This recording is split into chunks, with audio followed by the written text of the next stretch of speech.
Hi friends, welcome to Diya recipes. இன்றைக்கி நம்ம சேனலில் சௌச்சௌ வச்சு சாம்பார் டேஸ்டியாக எப்படி செய்கிறதுன்னு பார்க்கலாம். ரொம்ப ஈஸியாகவே இதை செஞ்சிடலாம். வீடியோவை ஸ்கிப் பண்ணாமல் ஃபுல்லாக பாருங்கள் ஃப்ரெண்ட்ஸ். வாங்க எப்படி செய்கிறதுன்னு பார்க்கலாம். நான் இன்றைக்கி 1 டம்ளர் துவரம்பருப்பு எடுத்திருக்கேன். தண்ணி ஊற்றி நல்லா 2-3 தடவை கழுவி எடுத்துக்கோங்க.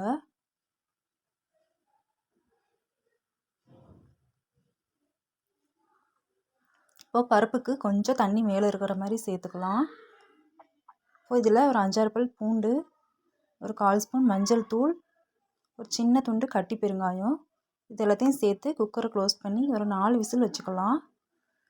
கட்டி பெருங்காயம் சேர்த்து செய்யும்போது சாம்பார் நல்லா வாசனையாக இருக்கும். இப்போது 4 விசில் வந்துச்சு. பருப்பு நல்லாவே வெந்திருக்கு. ஒரு கரண்டியால் லைட்டாக அதை மசிச்சு விட்டுக்கோங்க. இப்போ ஸ்டவ் ஆன் பண்ணிக்கலாம். ஒரு 2 கப் தண்ணி சேர்த்துக்கோங்க. இப்போ இதில் 2 பச்சை மிளகாய், ஒரு 10-15 சின்ன வெங்காயம், ஒரே ஒரு பெரிய வெங்காயம், இது எல்லாத்தையும் சேர்த்துக்கலாம். சின்ன தக்காளி இருந்தால் 2 தக்காளி சேர்த்துக்கோங்க. இப்போ நறுக்கி வச்சுருக்க சௌச்சௌ,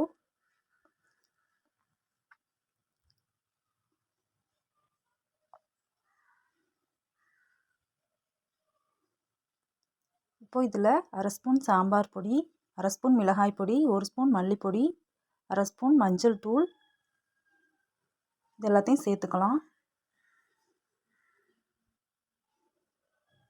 கொஞ்சமாக உப்பு, கருவேப்பிலையை இந்த மாதிரி காம்போடு சேர்த்துக்கோங்க, நல்லா வாசனையாக இருக்கும். கொஞ்சமாக கொத்தமல்லி இலை, ஒரு தடவை நல்லா கலந்து விட்டுக்கோங்க. இப்போ குக்கரை க்ளோஸ் பண்ணி ஒரே ஒரு விசில் மட்டும் வச்சுக்கலாம். இப்போ ஒரு விசில் வந்துருச்சு, ஓப்பன் பண்ணி பார்க்கலாம். இப்போ சௌச்சௌ பருப்பு எல்லாமே நல்லா வெந்துருச்சு.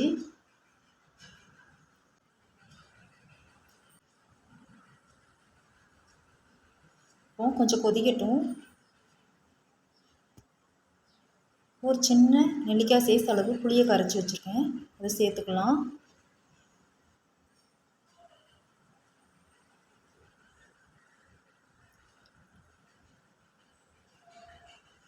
கொஞ்சமாக தேங்காய் அரைச்சி வச்சுருக்கேன், அதையும் சேர்த்துடலாம். சாம்பாரை பொறுத்த வரைக்கும் புளியோட அளவும் தேங்காயோட அளவும் கம்மியாக தான் இருக்கணும். இப்போ தான் சாம்பார் நல்லாயிருக்கும். இப்போ சாம்பாருக்கு தேவையான அளவு உப்பு சேர்த்துக்கோங்க.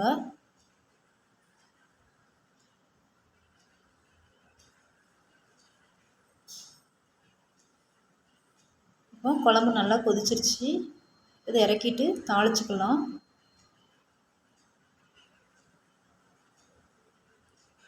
கடாயை அடுப்பில் வச்சுட்டு எண்ணெய் ஊற்றிக்கோங்க. எண்ணெய் சூடானதும் கடுகு, உளுந்தம்பருப்பு சேர்த்துக்கோங்க. நறுக்குன சின்ன வெங்காயம், ஒரே ஒரு காஞ்ச மிளகாயை முழுசாக சேர்த்துக்கோங்க. சின்ன வெங்காயம் நல்லா கலர் சேஞ்ச் ஆகட்டும். இப்போ கொஞ்சமாக கருவேப்பிலை, இப்போ கடைசியாக இதில் ஒரு 1/4 ஸ்பூன் போல் மிளகாய் தூள் சேர்த்துக்கலாம்.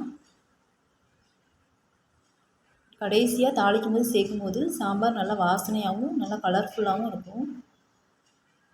சிம்மில் வச்சுக்கோங்க. இப்போ சாம்பாரோடு சேர்த்துக்கலாம்.